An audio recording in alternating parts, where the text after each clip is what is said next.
All right, hello and welcome. So as engineering students, you're learning how to build the future, right? One circuit, one line of code, one incredible structure at a time. But what if I told you there's another toolkit, one that can take your technical genius and just explode it into market-changing success? Well, today we're unpacking exactly that, why business economics is the secret weapon that every single engineer needs. Okay, let's just dive right in with this question. You can design the most amazing products. You can solve ridiculously complex technical problems. That's a given, right? But turning that brilliant invention into a thriving business, that is a whole different ballgame. It's the huge gap between having a great idea and building a great company. And that gap, that's exactly what we're going to talk about today. Because the bridge, the answer, lies in understanding the principles of economics. It's the language of business, of markets, of value, basically how the world actually works. Now, when you hear economics, your brain probably jumps to stocks and money and all that stuff. But at its core, it's something every engineer understands deeply: optimization.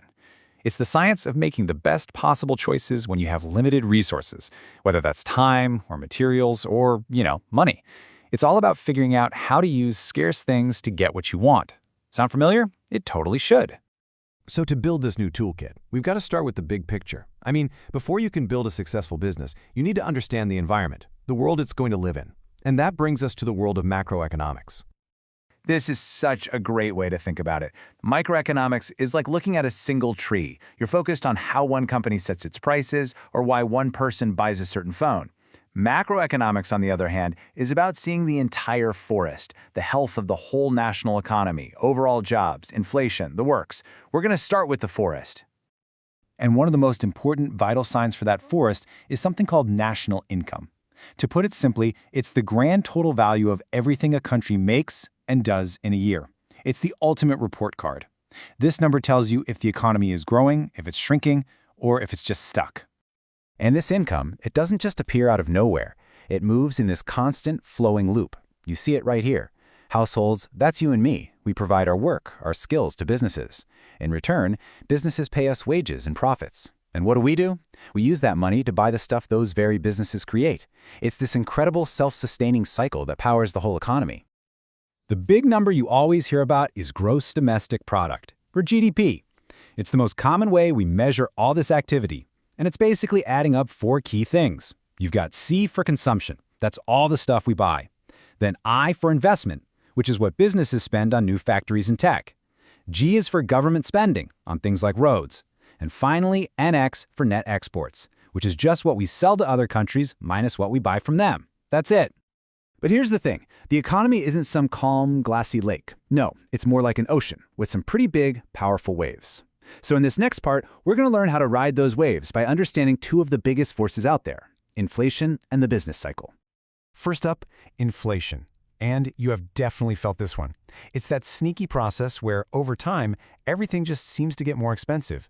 But the really crucial point here is that it's not just that things cost more. It means the money in your wallet actually buys less. Your purchasing power literally shrinks. This is a perfect example, right? Think about it. A 100-rupee note a few years ago, that felt like it could get you something decent, maybe a movie ticket and a snack. Today, you'd be lucky if that same note even covers the ticket. That's inflation, right there in your hand, eating away at the value of your money. So why does this happen? Well, one classic way to think about it is like this. Imagine the whole economy is a giant scale. On one side, you have all the stuff, the goods and services. On the other side, you have all the money. Now, if the amount of money grows way faster than the amount of stuff being made, what happens? The scale tips. You have way more money chasing the exact same amount of goods, and that naturally just pushes prices up. Okay, so the second big wave you have to learn to ride is the business cycle.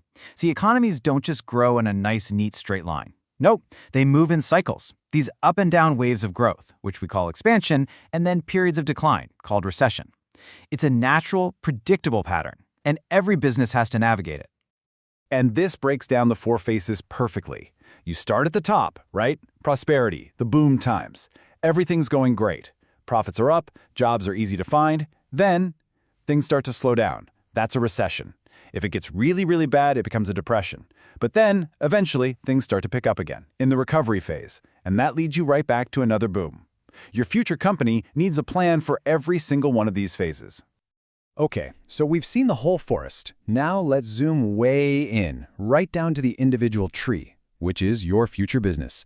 This is where we switch gears from the big picture of macroeconomics to the practical, hands-on tools of business economics. This definition just nails it. Business economics isn't just about boring theory. It's about taking those powerful ideas we just talked about and actually applying them to solve real business problems. It's the bridge that connects abstract concepts to concrete actions, like setting the right price or planning your next big move. So what kind of questions does this toolkit help you answer? Well, pretty much the most critical ones you could ever ask. Who's going to buy your product? And how many will they want? What's the perfect price to charge? How can you make your product as efficiently as possible to keep costs down? How do you actually make and maximize profit? And maybe the biggest one, where should you invest your limited cash for the best possible return? These aren't just questions. They are the absolute pillars of any successful business. And here's why it's such an amazing field. Business economics isn't its own little island. It pulls the very best tools from all these other areas.